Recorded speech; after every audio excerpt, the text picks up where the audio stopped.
everybody. We're super excited to have you back. Let's see. We are recording this episode, which is a little bit different for us.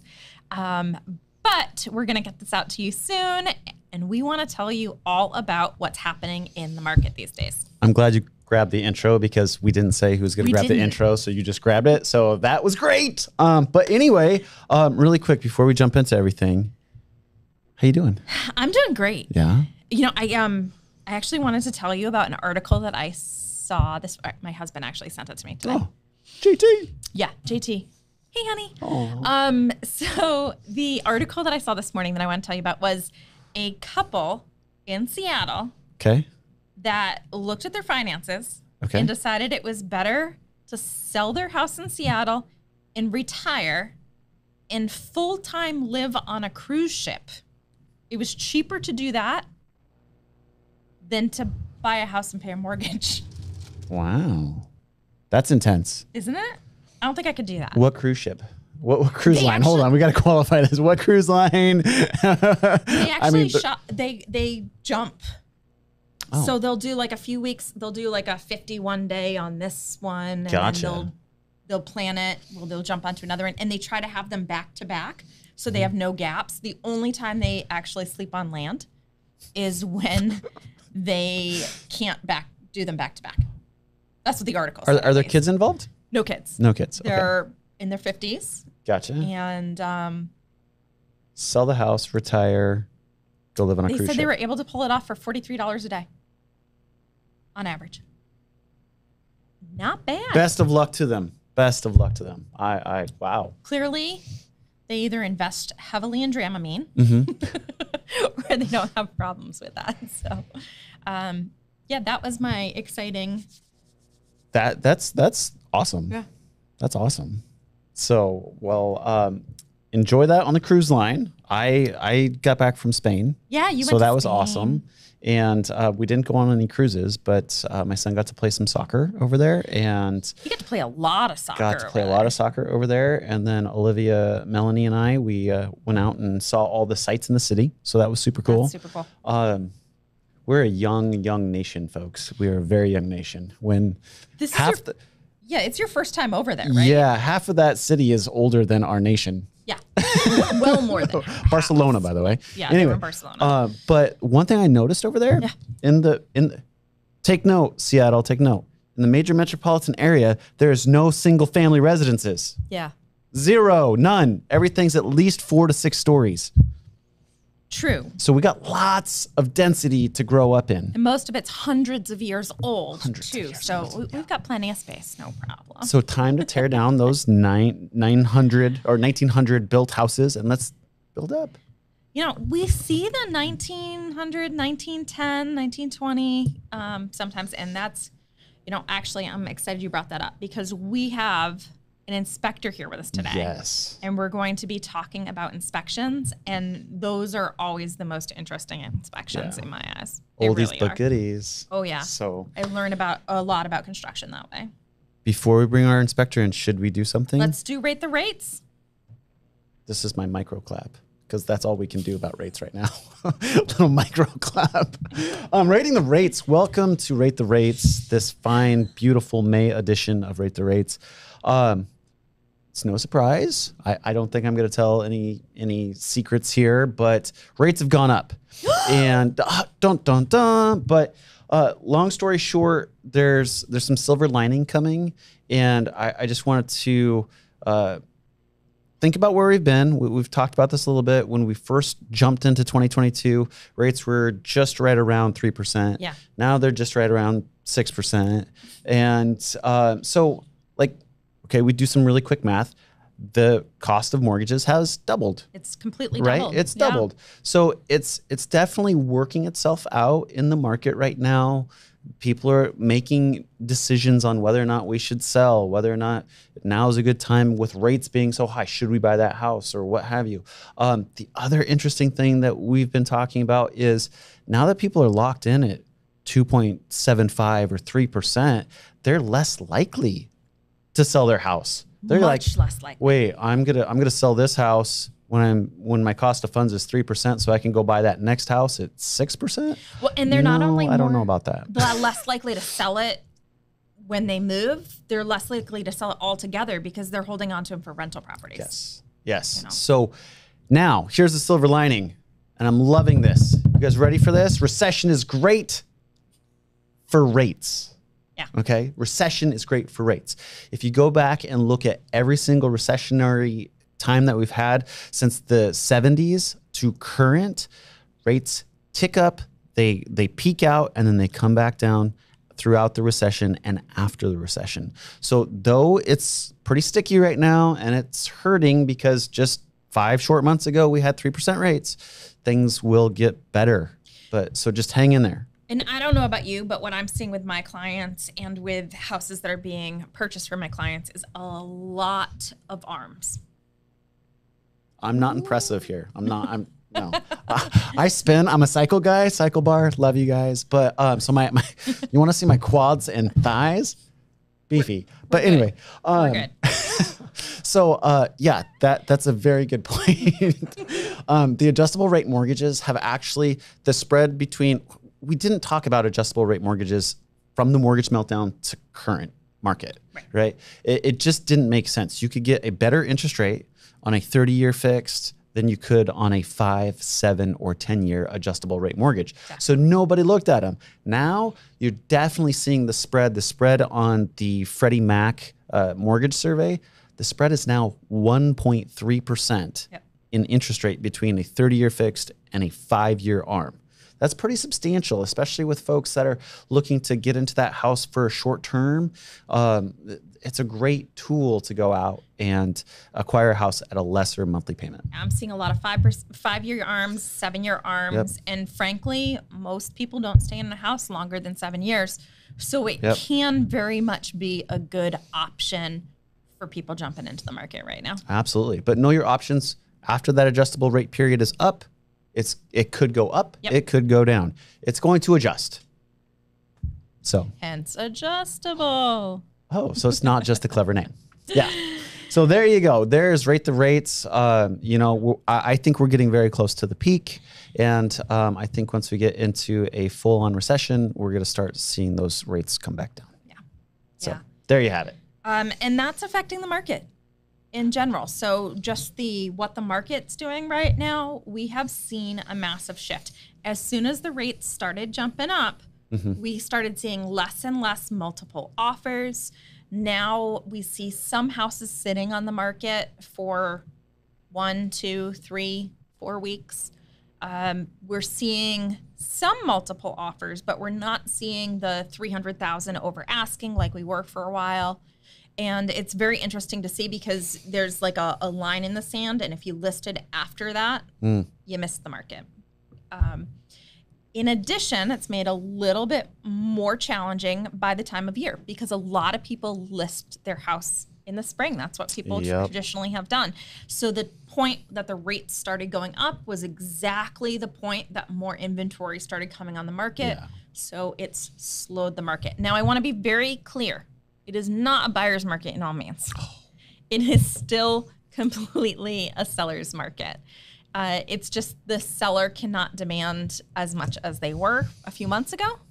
And on top of that, the buyer has a little bit more power, meaning they have the ability sometimes to do an inspection, to keep in their finance contingency, not give up their earnest money, things like that. So. I took a note. I got to bring the buyer-seller meter. I have a buyer-seller meter. Ooh. So we'll adjust the buyer-seller meter every episode going forward. So stay tuned for next month. June's going to kick butt. But it is very much going towards it's still seller. It's just not all the way seller. Yeah. Okay, so we have a guest here with us today. Super, super, super excited to introduce you to Chris. He is our inspector from X Factor Inspections. Chris? Hi, Darcy. Hi, Keith. How are you guys doing today? Chris, what's up? It's great to see you. Thrilled to have you here. I have been using Chris for the last few years on inspections. He is extremely, extremely thorough. Some people love that. Some people can't always take that. But I believe in a thorough inspection because I think people need to know what they're getting into. But his inspections take a little bit longer than most. What's your average inspection? My average inspection is without wrap up is about 3.5 hours. Yeah. Nice. And then the wrap up can be, 30 minutes to an hour, depending on how much there is to go over. Clear on the wrap up is I actually sit down with the clients, review the pictures. I go through everything that they need to know so that they can even have an informed decision before they actually get the report. Yeah. Oh, nice. So true. Because oftentimes we don't have time when we're putting in offers to wait for the report. So knowing or even just having the ability to walk through what the person said in order to really get it in your head what you want to ask for, it gives you more time when you do that wrap up on site. So we have a few questions from our viewers. Can I be the first one really quick though? Go ahead. Absolutely. With the name X Factor, does your intro, do you have intro music? Does it have the same guy that does the monster truck? X Factor. No, actually, I don't have any of that. It's funny that when we were my wife and I was deciding on the name for the business, I was still working for an inspection firm at the time. And the X Factor shows and reality shows on TV were huge. There it is. So we kind of got into the thing, whereas I didn't want to get sued, but I also wanted to stand apart, from everybody else. Yeah. And X Factor has always been a way to stand apart before it became a reality show. Right. So that's why we ended up choosing on that. Awesome. I love it. That is it's a good name. I like it. We'll sell you the whole report, but you'll only need the picture. You could use that. And there's no Simon Cowell or other reality shows that you have to deal with. Right. Nice. All right. So we have our first question coming up. Let's see what we got. What I'd really like to know is how can I be confident that I'm choosing the right home inspector? Goodness, that's such a great question. In general, I get asked this by a lot of my clients. How do I know I'm choosing the right inspector? I certainly have my answer, but as an inspector, who's the right inspector? What should you be looking out for when you're choosing an inspector? I think the biggest thing that in the inspection world today, even before you get the report, is the ability to communicate with the clients. The construction industry is very much like the golf industry and the horse industry, where they have all kinds of specific jargon that the layman doesn't always understand. And when you have buyers in a market where they are concerned with everything else, from, as you guys talked about, rates and the competitive nature and the client, the last thing they need is somebody to come in and muddy the waters with a lot of, overly complex terms and terminology that doesn't make any sense to them. The home inspector truly needs to be a chameleon. He needs to be able to talk to everybody, no matter what the makeup of their background, their education level, their finance level, and they need to be able to level the playing field so they can understand to a broad group of clients. I think the communication factor is a big key with that. The other thing is if you're going to be walking through this process with an agent, and your agent is a knowledgeable person, take what they have to say. They have inspectors that they have worked with for a long period of time. They perhaps even have 3 on their list to choose from that they have vetted, and use those resources. If you are going to make what is probably the most deepest and significant financial decision of your life in buying a home, and you're going to use your agent as the person who's the expert in your corner, then listen to what they have to say about home inspectors.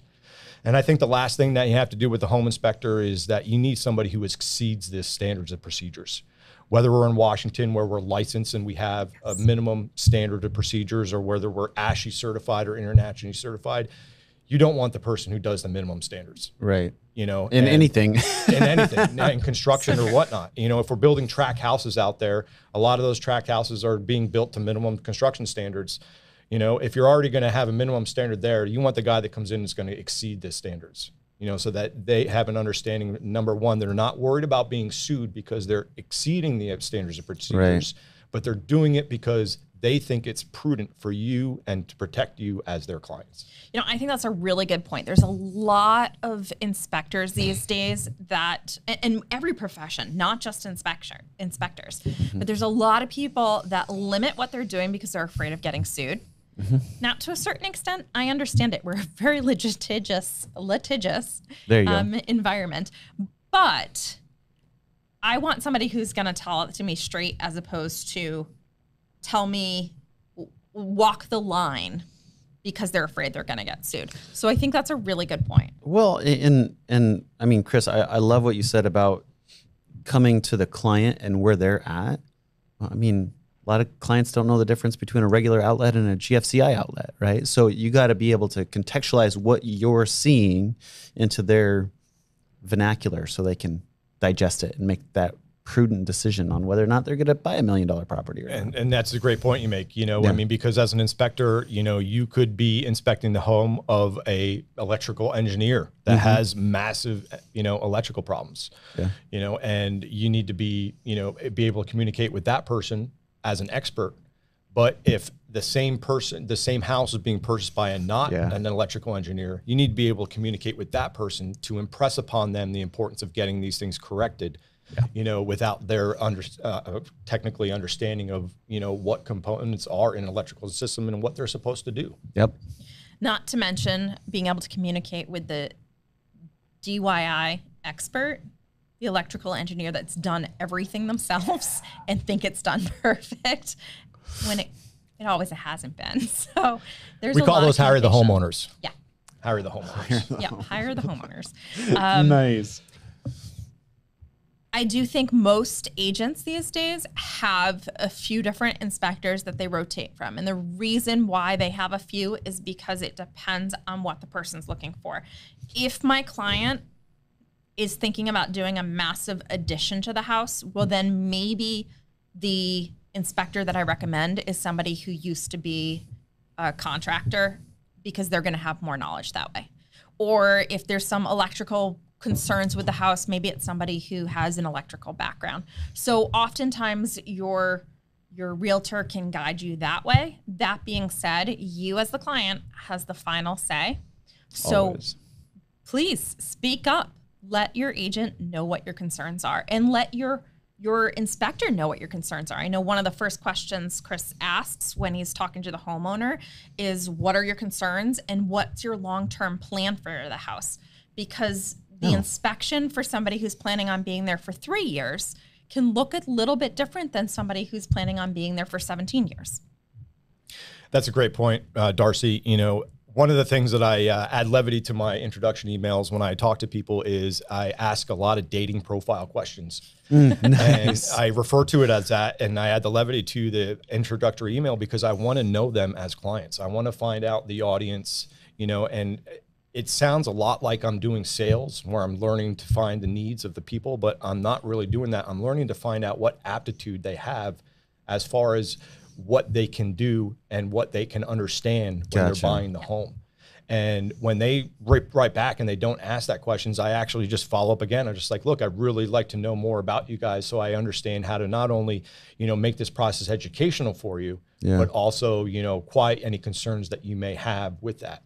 And I think that, if there's at some point there is an introduction between agents and home inspectors, if you have a home inspector that doesn't take the time to get to know you, to find out even if you have kids so that they can alert you to safety issues that they wouldn't necessarily bring up in another inspection report, but because it's railing for small children, for example, and their head could fit through it. Yeah. I spend more time on that because I know there's going to be infant kids running around the house. Yeah. So if you have a home inspector that doesn't take those time to find those things out and find out what your needs are, almost like a salesman, then you need to keep going down the list and find another home inspector who does. Agreed.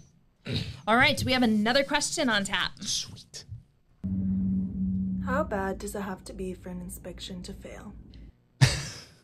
Yeah, this is a question as a realtor I get asked all the time.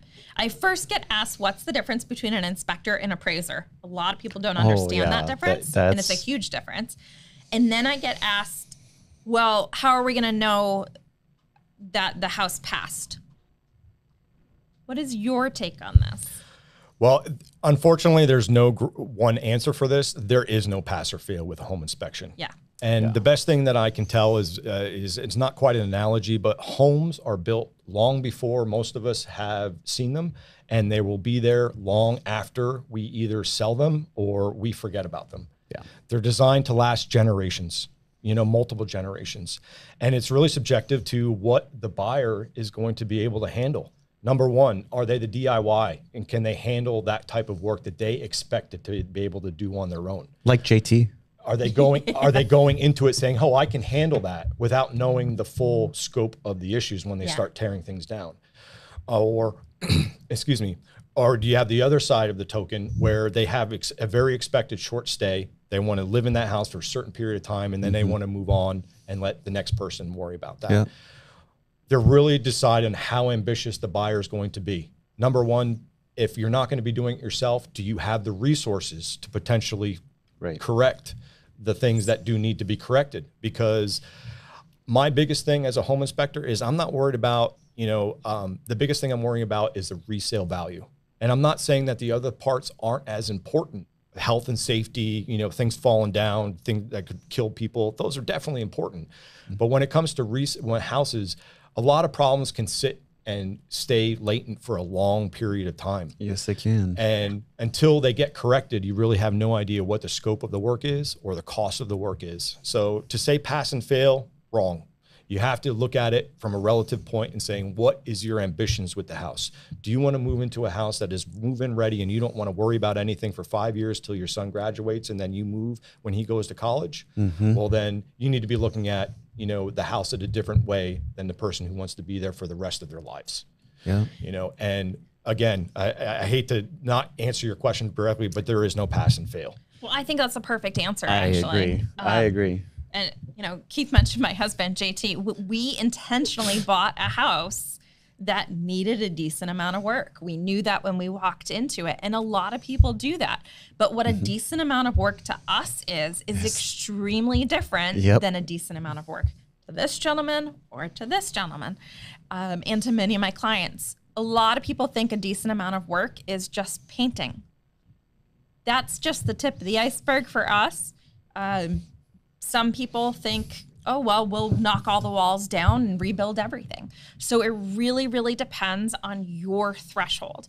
I often get into this conversation with my clients, not only on the quality of the house as far as the inspection's concerned, but also crime in the area, sex offenders, things like that. You can look up all that data, and my response on whether it's okay or not is going to be very different than the person sitting next to me on whether it's okay for them. So there is no pass or fail. It is you personally as the buyer, what you feel is a pass or fail. Well, that's the cool thing about a real estate transaction in its simplest form. It can be so tailored to whatever you want to do, because people ask me that question all the time. What's the right mortgage for me?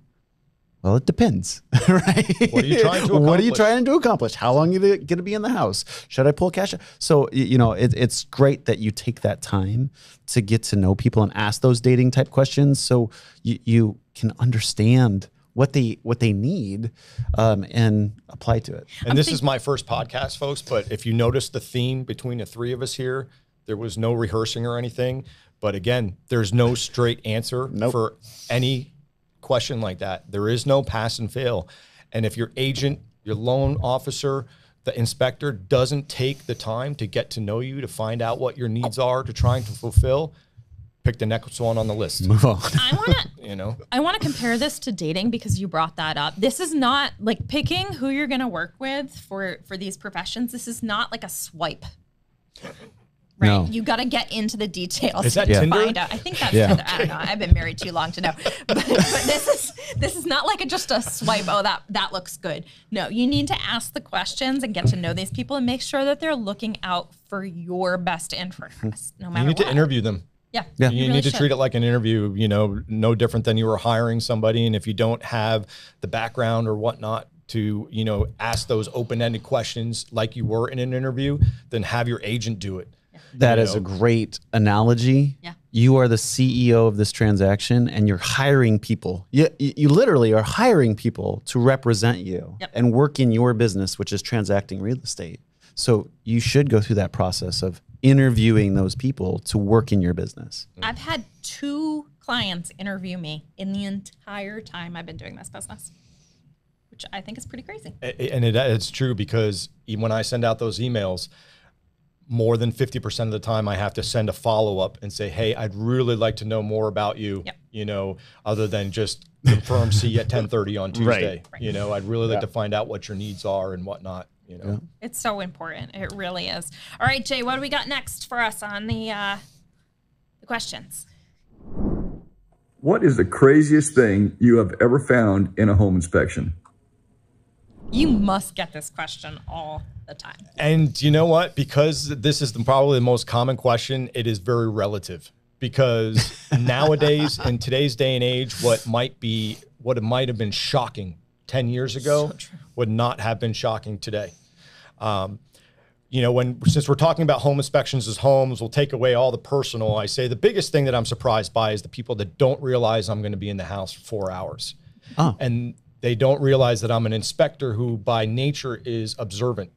And they take no steps whatsoever to prepare the house like for personal the inspection. effects and stuff? Personal effects. Personal I'm not talking effects. cleanliness or whatnot. I'm talking personal effects. Right. You know, but the biggest thing that I think I've ever been surprised by is a home that was less than 8 years old and had raving reviews on the MLS listing. It also had nothing on the seller's disclosures. They had only had one owner in less than 8 years. And it had 3 different attic hatches. And when I went into what was probably inaccessible to 9 out of 10 inspectors, to the 3rd attic hatch, I found significant fire damage. And we have a picture here to shows one of them that you guys can see. And this was a perfect case where it was billed as, you know, a turnkey home, which I think as an industry term means you can turn the key, you move in, and you're ready to go. This house had significant fire damage to the point where I said, you know, I recommended they inquire with the homeowner and check any insurance claims related to this because the amount of damage that was in it was significant.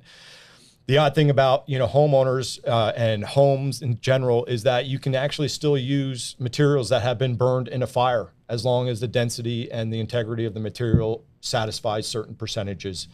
And this house was well exceeded that. This was a charcoal condition, you know, where there was a significant attic fire with heat buildup. And there was nothing mentioned. No one ever knew. And from my understanding, I was the 2nd or 3rd inspector in that home and didn't notice, nobody noted that damage. And looking at that picture, I mean, it looks like somebody put a new board in. Oh yeah, it was definitely reinforced. The picture, you know, you'll just shake your head if you're a homeowner, but case in point, you know. Somebody knew about it. Somebody knew about it. It wasn't in the disclosures. Somebody knew about it, whether or not somebody knew about it enough to file an insurance claim. They knew enough about it to make repairs. But nothing ever got disclosed. And the attic hatch where this was going into was full of nice, you know, custom shelving in a closet. So I had to exceed the SOPs by removing those to get into that. And I not only had it open 3 or 4 millimeters and I could smell the carbon, you know, hitting me in the face. So SOP is a standard operating procedure. Yes. So okay. Making sure for all of us. Super important though. This is a really, really good point. The getting into places. Yes. Oh yes, please. The standard operating practice for an inspector is if you can't get in it. Well, there are, for instance, crawl spaces have certain measurements that if it doesn't satisfy those measurements, a home inspector doesn't. I'm not going to bore you guys with the specifics, but what it really comes down to is the health and safety of the inspector.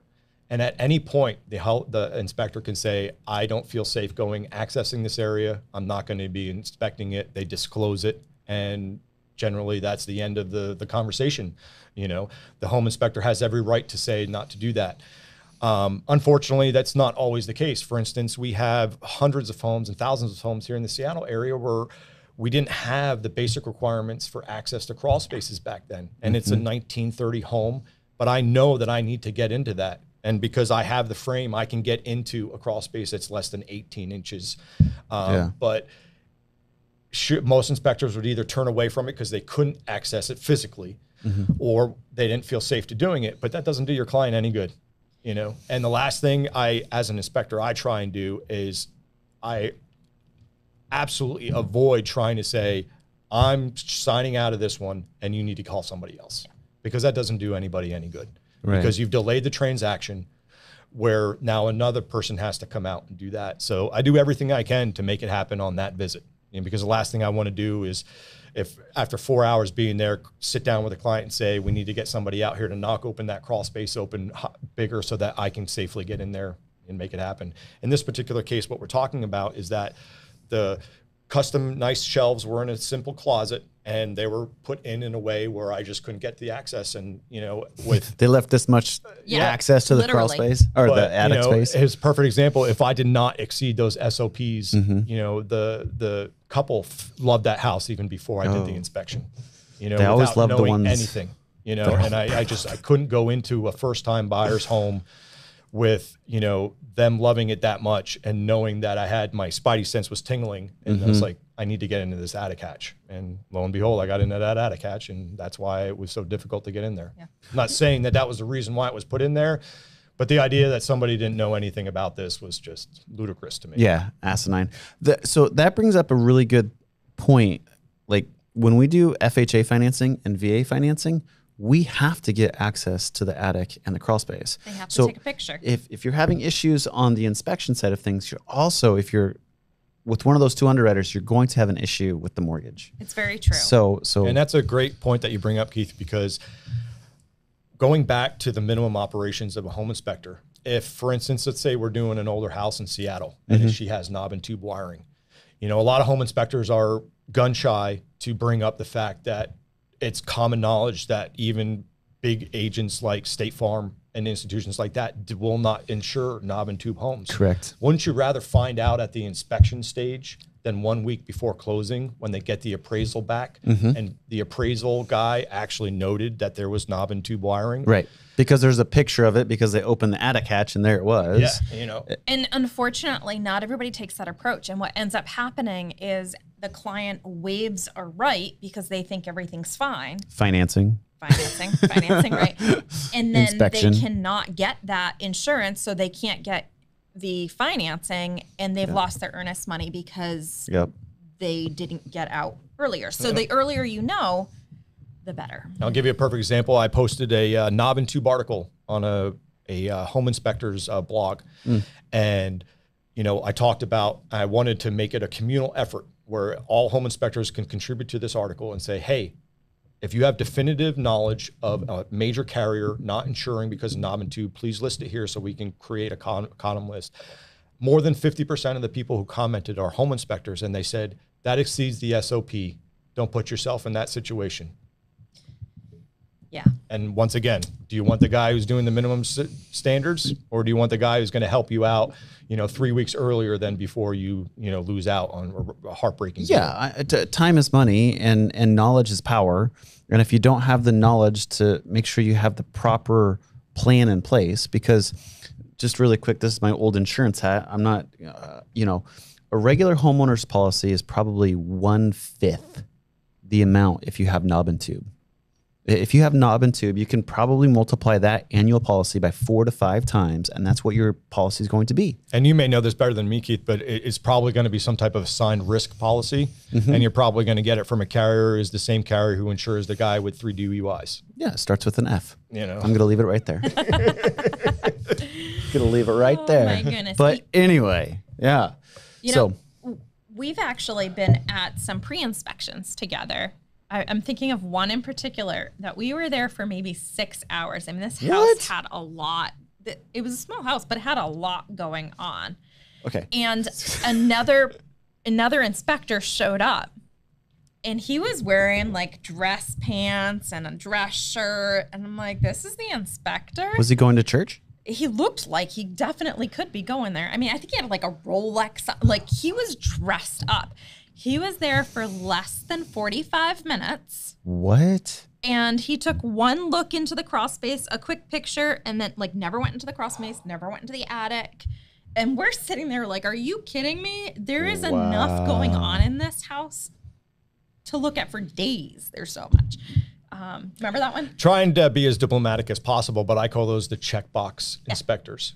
There's a lot of preference, sadly enough, from agents who just want the checkbox inspector who literally has a pre-made form on his form and he's checking boxes. And for instance, outside of our area of concern, but Texas has a pre-made form for home inspectors that is a checklist box that they are required to use. And that's it. And that's it. And you just check boxes. And by the time that guy is going into it, or girl is going into his car, he's already sending the report to the agent from that inspection. Holy so cow.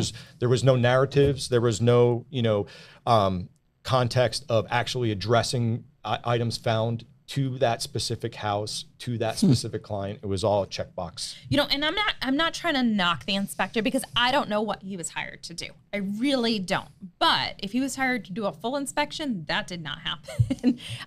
Sometimes people hire an inspector to do a quick verbal walk through. Walk and talks. Yep, walk and talks. And there are very few times that I think that's a great idea. But they do get hired for that. And I think on my side, to be careful, the agent that is recommending that's all you have done, I'd be a little leery of that too, because sometimes people are just trying to get the transaction through as fast as possible and not looking out for your benefit. You know what? That was a very diplomatic answer, Darcy, and I'll just take the pressure off of all of us and speak in terms of my insurance carrier. I got the best insurance carrier out there for home inspectors, $1 million, blah, blah, blah, blah. No assigned risk, which means it covers me for pretty much everything. Yeah. Even in that case, they ask me every year, and they use a different form of vernacular, but they basically ask me, do you do walk and talk inspections? If I say yes, they insist, or they will not cover me. They want me to use a complete separate disclosure and inspection agreement when I do walk and talk inspections. I don't do walk and talk inspections. I tell clients right straight up like that when they call. I said, no, I do not do them. I do a full inspection. I offer it in pricing. It is a different way, not plugging myself here. But if the inspector's insurance carrier doesn't want you doing walk and talk inspections, why would you hire anybody to do a walk and talk inspection? That's a really good point. Yeah. That's a really good point. There you go. All right, we've got another question. One of my favorites. This is fun. I'm not sure, but some sellers provide a pre-inspected house, and I'm not sure if I should trust them, or like, how can I know if an inspection is like something I can trust? This is an awesome question, and I get asked that all the time, because in this crazy market that we've had, a lot of sellers are providing pre-inspections. Sticky wicket. And should the buyer trust them? I have my opinions, but what's yours as the inspector? Well, as a home inspector who has done pre-listing inspections for that, I can tell you is that this is where you need to use your agent and their expertise. If your agent has the inspection report on file and they give it a green light, assuming your inspector is knowledgeable and experienced, then go with what they had to say. But if you have an inspection report that's on file that is check boxes, or doesn't have a lot of narratives, and what I mean by narratives is explaining in detail the defect that they found and being able to read it from a whole complement of people who could be potentially looking at that house, then you need another inspection report. Yep. It's been the trend lately, and I'm not even sure if you guys are aware of this, but the trend lately has been not to include the entire inspection report, but just to include the inspection summary. No way. And sometimes the summaries, like 2 pages, no pictures, just a few words here and like, it's horrible. So I always go back and ask for the whole inspection. I want to see what happened. Yep. By looking at the inspection report and not just a summary page, you can see, first thing you can do is you could take 5 minutes and compare, contrast whether they're doing the minimum SOPs or not. Right. It's literally listed on every Washington state licensing website. You can go find it easily. Just look for Washington SOPs for home inspectors, and it'll tell you exactly what we're supposed to do. And if you compare the report and it has just those minimum findings for the SOPs, then you need somebody who wants to exceed the SOPs. The other easy thing to do is find the name of the inspection firm or the company, and then go find out how much they charge. If they're the first ones on Google for the $350 flat rate inspection, find somebody else. Gotcha. That's a good point. Gotcha. Good point. Very good point. There was a pre-inspection. This was this past summer that we did, there was an inspection provided to us. This was in Seattle. Remember that one? So was that the one with the when they did this? You did the sewer scope the same day as me, and then it was completely blocked. Yeah. Perfect example, folks. This one was a great example. The inspection wasn't horrible, but it gave both the buyer and myself kind of the this doesn't feel like it's telling the whole story. So we brought Chris in. One of the things that was missing on the inspection report was the entire front of the house was pulling away from the rest of the house. The whole front wall was just falling down. Was it brick? Yeah. Brick veneer? Yep. Just nice. They forgot to mention that part. So separate of veneer and frame. Yeah. We did not end up putting an offer in on that house. Was that the one where the MLS said new roof this year and they only re-roofed the front of the house? No, that was a different one. That was another one. Yeah, it said new roof in 2022 and it was just the front that had been replaced. They weren't wrong. It was a new roof, but the whole back was ancient and you couldn't see it any way other than getting I don't know. I think that's a little unfair and deceptive because if I think new roof, one would think the whole thing. So if you say new tires on a car, only one of them. Do you only count that when you replace one tire? That's a good point. I mean, if you say new tires on a new car, I'm like, okay, it's all it's tires. And the home inspector would say, and what about the spare? Yeah, right, exactly. Oh, right? Wow. So, there's so many different factors. I'm going to tell you guys about an offer that I got this morning. The offer, it has nothing to do with inspections, but it's perception, right? The offer in the email, the agent said, waived appraisal, waived inspection. Okay.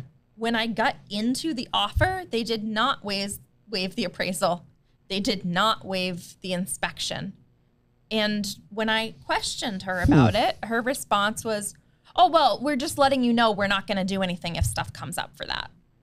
Well, that's not how you wrote it in the contract, right? So you just need to be aware that what people say doesn't always match what's happening. I'm going to put on my dad hat for a second. Yeah. I tell my kids every day, what you say matters.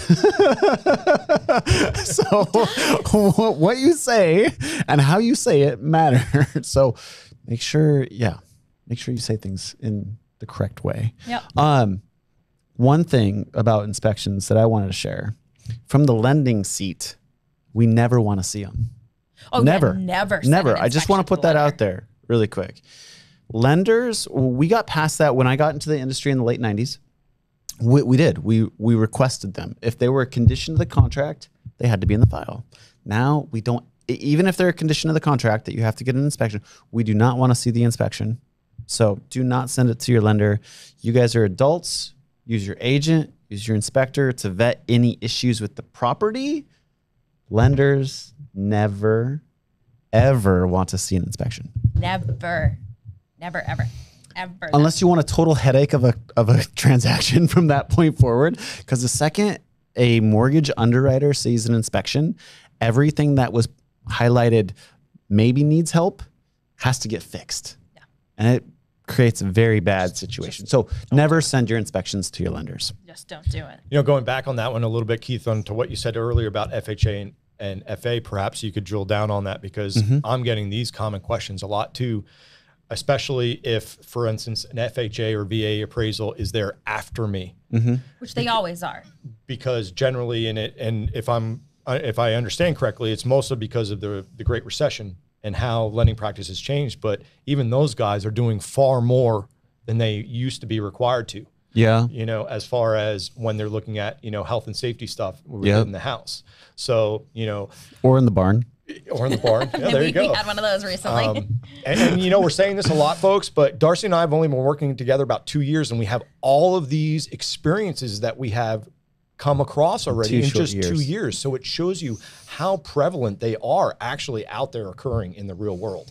And the most recent example for the VA loan that he was mentioning that has to do with the barn, Chris did the inspection. He pointed out, hey, this does not meet code. Yeah. If it was a conventional loan, the appraiser would have never touched it. They would have never called it out. Nope. But because the VA is stricter and they're trying to protect the vets a little bit more. Same with FHA. Same with FHA, yep. They call out different things. And in this particular place, they called out that the railing in the barn. Or no railing in the barn. Well, there was a handrail. There was a handrail. Made out of timber. Yeah. It was a pretty cool handrail. Yeah. Peeled pole. Bone. Yeah. So the handrail was there, but there was nothing between the handrail and the stairs. And it would be easy for a child or a clumsy adult, for that matter, to fall through there. Happens. And they called that out. So fortunately, Chris had mentioned it in the inspection report, so it was no surprise to us, the agent and the client. But we had to go down and fix that in order for the loan to close. Yeah, Chris, to your point, what happens a lot, well, first of all, Fannie Mae and Freddie Mac, or FHA and VA, they have to get in the crawl space. Number one, if they can't get in the crawl space, they will call it out subject to, and I've had this a couple times. There was once where they had put, they put the hot water tank on top of the crawl space hatch. So they're like, well, we can't get in there. You're going to have the hot water tank removed so we can get into the crawl space. So FHA and VA have to get in the crawl space. They will also get up, possibly up on the roof, or they'll at least get a ladder to visually inspect the roof at eye level. In Fannie Mae, Freddie Mac world, they just look at it from the street. Like, oh, there's a roof. Looks pretty good.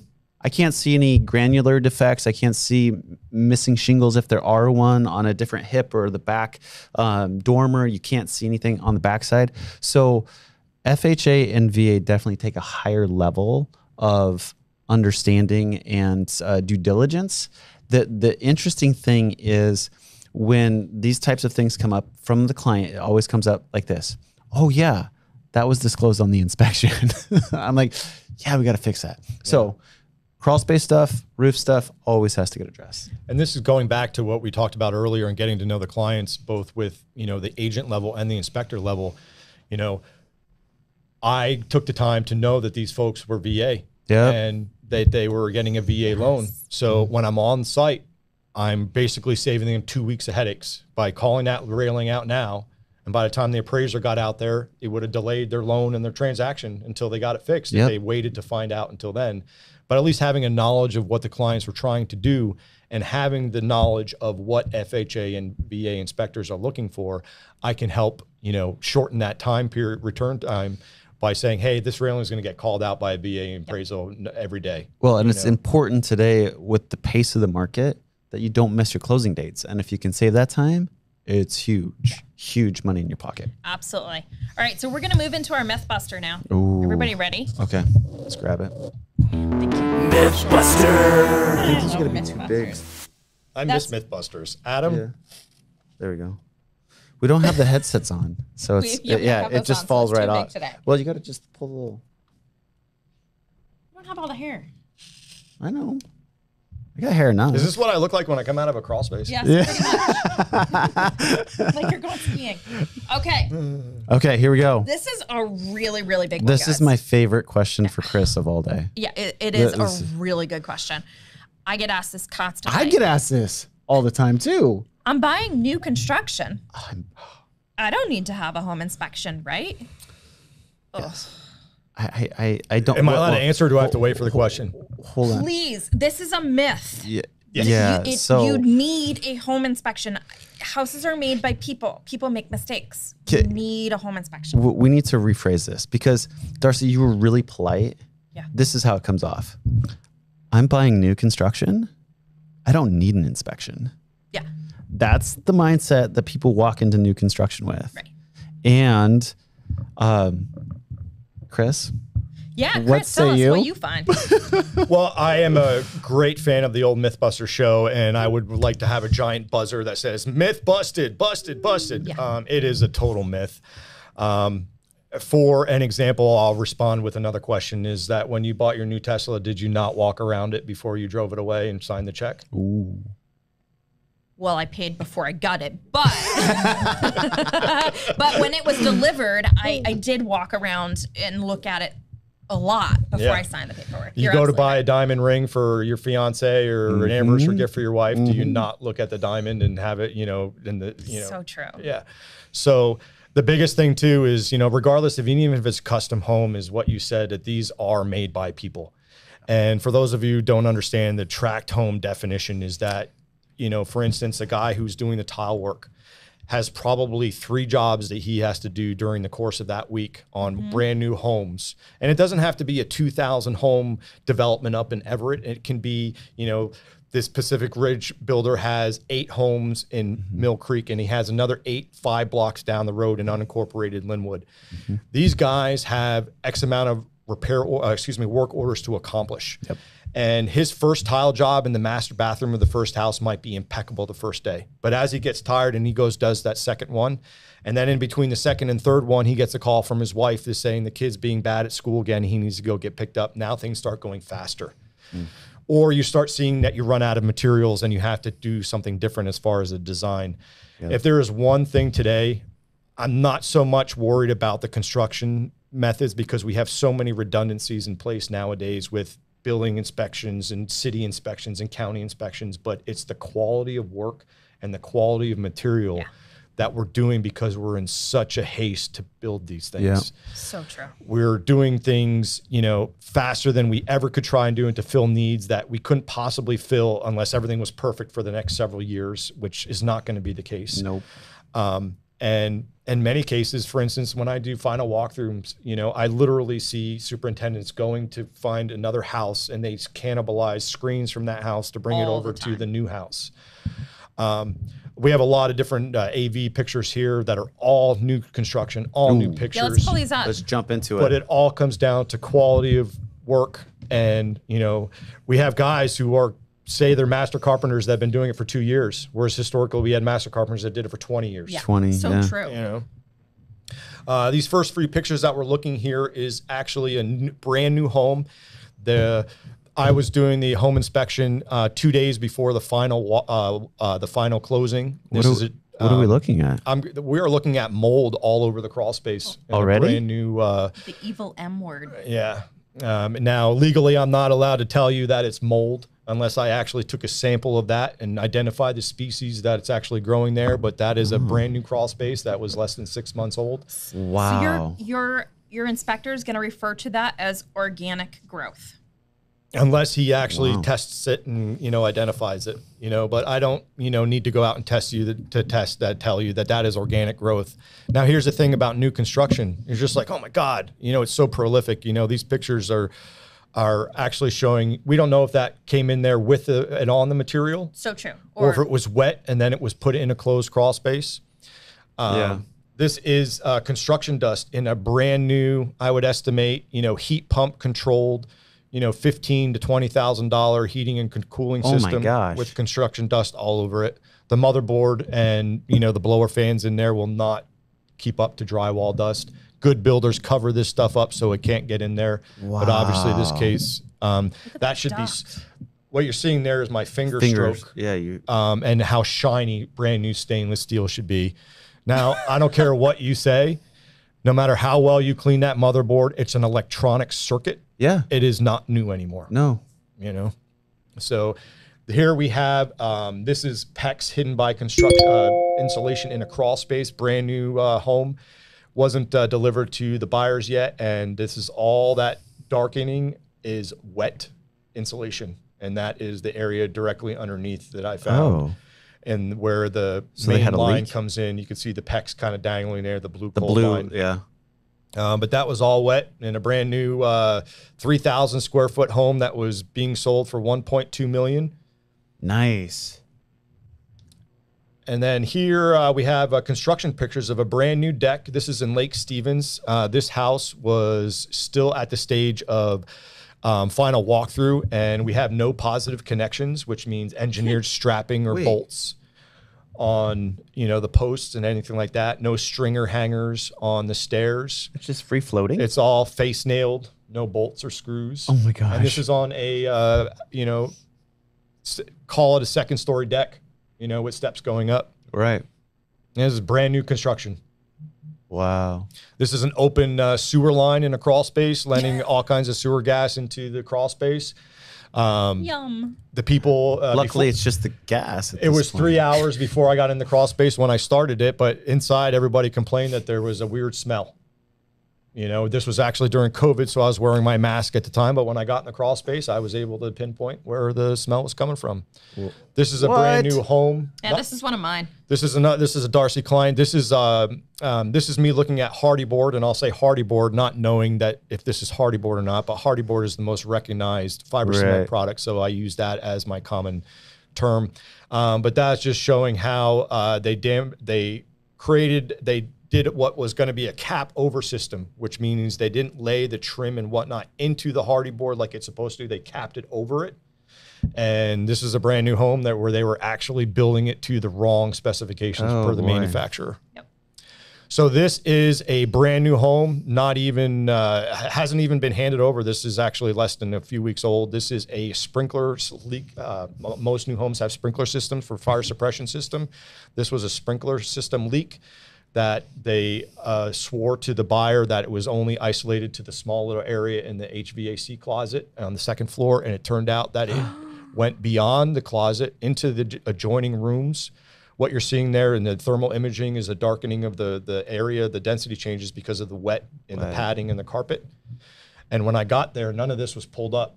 The builders had already said that they did what they needed to do to mitigate the issues. And I'm just like, there's still moisture everywhere in this house. So that's what it looks like right now. That's what it looks like. Just plain without thermal imaging, you would never know it. And so that's a really good point. I see inspectors that don't use thermal imaging. They would, yeah. So thermal imaging is a great new concept for home inspectors. And remember, it is not an end all. It is another layer of diagnostics. You know, it is a way for me to say, to make my point, to say, hey, this is retaining moisture.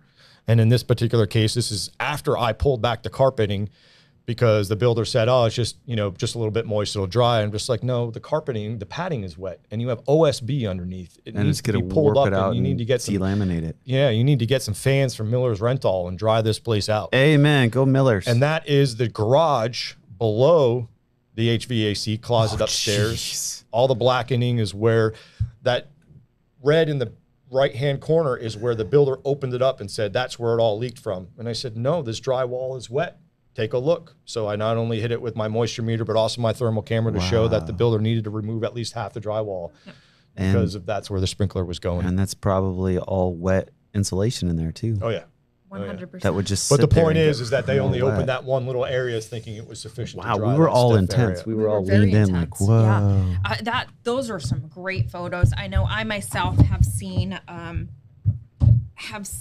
mold in carpets. I have seen mold because they didn't let things dry out before putting the stuff in. I've also seen, let's see, a house that they had the gas on, but they put the stove in place, but they never actually hooked the stove up to it. So we're all hanging out in the house, and then they took out the gas meter and said, get out now. Yeah. What if that family just moved in, went to bed that night? Didn't have an inspection. Didn't have an inspection. You know, or that they were a house, or they were smoking in their house. That too. Right? I mean, people still do that. The true thing is here, folks, is I could have presented you with so many audio visual aids that you guys would have been bored. We could have made our own YouTube video about, you know, defects in new construction. These are just examples. Jay's all for it. He's like, let's get these are going. just examples. Yeah. You know, and these are in literally the one with the thermal imaging was not even a month ago. You know, in a brand new townhome in Edmonds.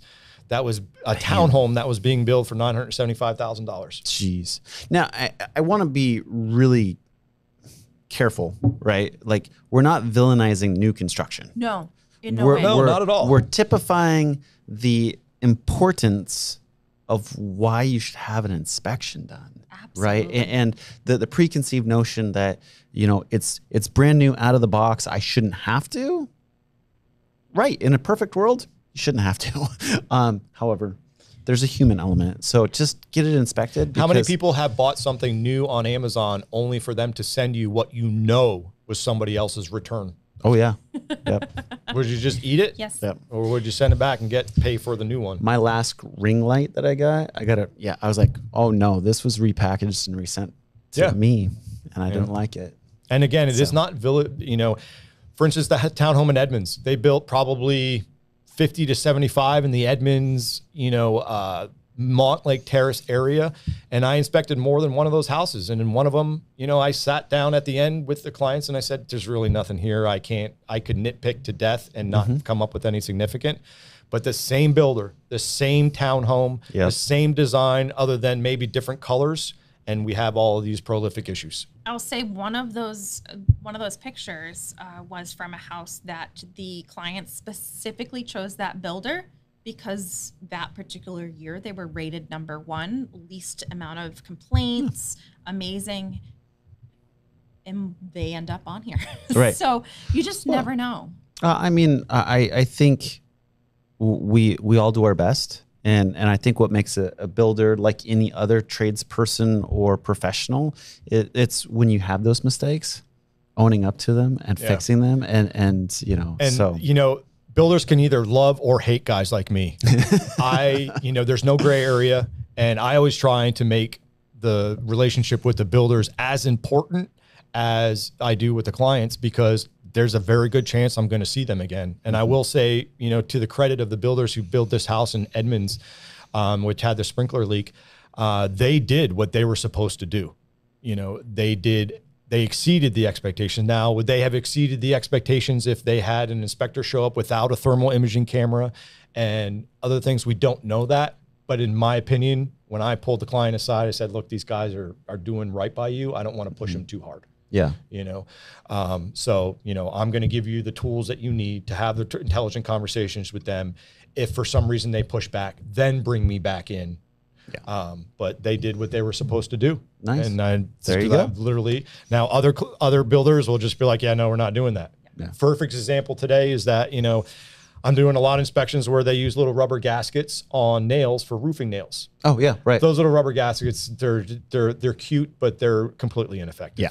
And my opinion is to this day, I'd still rather see a mastic on top of it. And good roofers will literally clip a little 1 inch by 1 inch square and then put it on top of that mastic. But I'm always going back and forth with those guys, and they'll just come out and say, no, we're not doing it. Gotcha. Just because that's the industry standard. Yeah. It's not the code. It's not what what is correct, but that's the industry standard.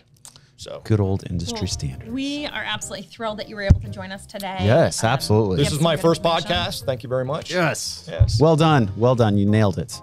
Yeah, we're so lucky to have you come in and share some of your experience. Hopefully you at home were able to learn a lot about why inspections are important and choosing the right inspector is important. If you have any questions, let us know. Drop them in the chat. Absolutely. Let us know. We'll get them over to Chris and get them answered for you. 100%. And as always, if you're looking for a realtor, a lender, or an inspector, we're here for you. Give us a call. Yep. Like, share, and comment, and subscribe. Yeah. So have a great day and join us next month for Realty Experts. Thank you very much. Thanks, guys.